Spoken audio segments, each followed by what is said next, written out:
Real Estate Guru TV, your personal real estate resource. Now, your host, Sean T. Shallis, your personal real estate guru. Hi everybody, welcome back to Real Estate Guru TV. And today's segment, we're going to talk about risk and reward when buying and selling real estate.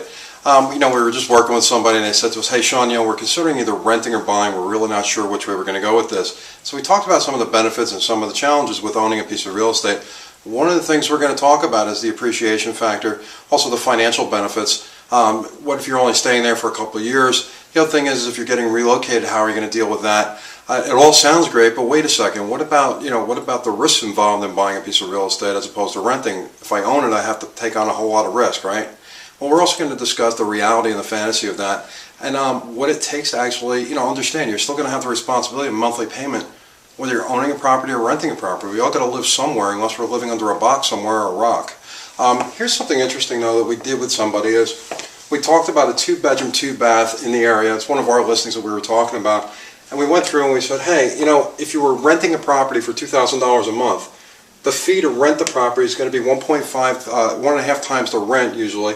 That's $3,000. Then you're going to have to put the first month's rent, which is another $2,000. That comes up to about $5,000. What's interesting is you're going to make that payment from now until whenever you move. Let's say, for argument's sake, that timeline is over 5 years or 3 years. Just at a year, at $2,000 a month, that's $24,000. Let's just say, for argument's sake, you take that tax benefit.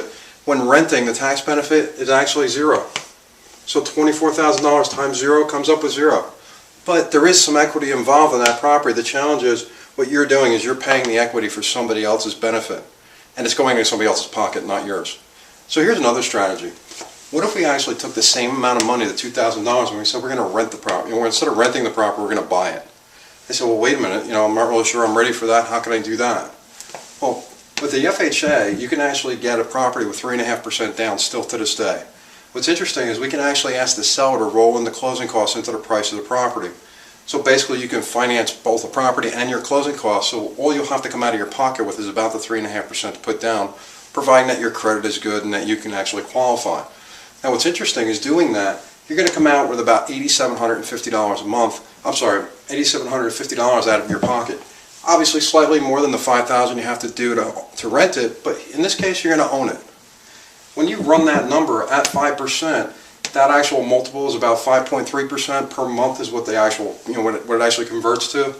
The actual monthly payment ends up being $1,295 per month. And you say, well, wait a second, Sean, I have costs that I have to involve too when I own a place. Yes, if you're buying a condo, let's say, for argument's sake, in this case we were, there's actually about a $200 a month maintenance fee that goes along with owning a property that has to pay for the, the insurance and stuff like that, the doorman if there is one, maybe the upkeep of the actual community itself that the property is in. You also have the taxes.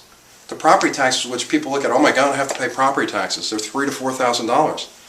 That's both good and bad, and I'll explain why in a second. So let's say we take all these numbers, we roll them all together. We still end up less than the $2,000 it was costing us to rent at $1,795. What's interesting though, it gets better than that. Remember we were talking about the taxes and the maintenance? If we take out $300 for the maintenance, okay, and now understand, maintenance is not tax deductible, but the interest on a loan and the money you pay toward your taxes is tax deductible. So we're going to assume you're not living on food stamps and you can afford to buy this home, you're probably going to be at the top of the tax bracket, which is a 38% tax bracket. If we take that tax bracket and we multiply the 38%, we take out the maintenance because we can't deduct the money spent on maintenance, so we end up with a net of about $14.95. We multiply that by 38%.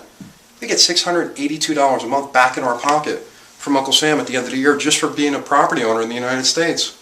He's supporting you to buy a home. That's why people say, be a part of America, buy a home, home ownership, have pride in your home ownership. Pride is great, but cash is king. Okay? Let's take all this, right, and it all looks good on paper. Let's wrap it up and let's really see what it means to you.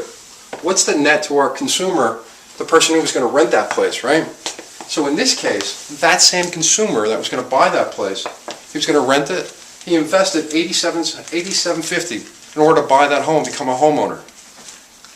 By being a homeowner, his actual monthly payment out of pocket is about $1,800, $1,795. What's more important, his post-tax cost to live there was $1,113 a month. That's substantially less than renting for the $2,000 a month and paying somebody else's equity and putting the money in your own pocket. It gets better than that, though. At the end of the year, Uncle Sam's going to write you a check. Remember what we said? 38% tax benefit for owning a property? He's going to give you back about $8,000 a year. Now, understand, these guys wanted to buy a house for $250,000. They probably made about $100,000 collectively. That's almost a 6 or 7% increase in their monthly, the 6 or 7% increase in their income.